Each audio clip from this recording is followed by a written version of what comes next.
CJ Stroud, frankly, had one of the great rookie seasons, not just by a quarterback, but frankly by a player in maybe the last 20 years, if not longer. To put it in perspective, this team was 3-13-1 last year. I repeat, 3-13-1. They go from that to being 10-7 this year, right?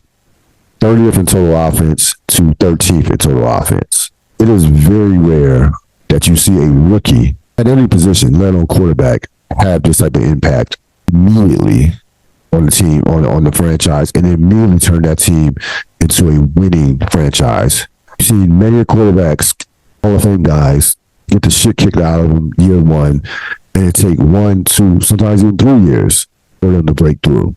The likes of Montana, Aikman, Manning, those guys were not winning at a high level at the beginning, right away, in their first year, or were not in their rookie year,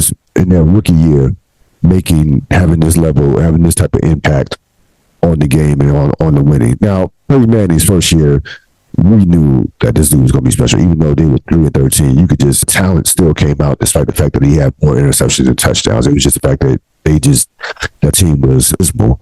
But we knew what Peyton Manning was about. That eventually, once they put the pieces around him, that they would flourish, he would flourish, and of course, the rest was history. But again, you have to understand how this team does not have a lot of talent.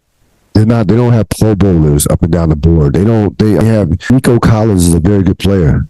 They don't have all world talent on the defensive end. They have a great scheme.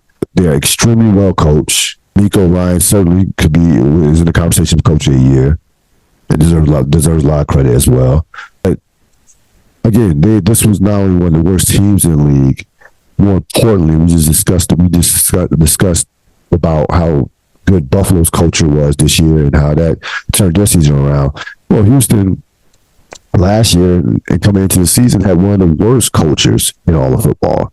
It was a laughingstock. They were getting clowned for how they traded all their talent away. Bill O'Brien and the ownership, and how the owner basically was allowing a guy who knew nothing about football to make decisions or to have his ear. And it was a shit show in that front office. It really was. They have completely turned that around to a point, because once you get the quarterback, everything else, frankly, should fall into place.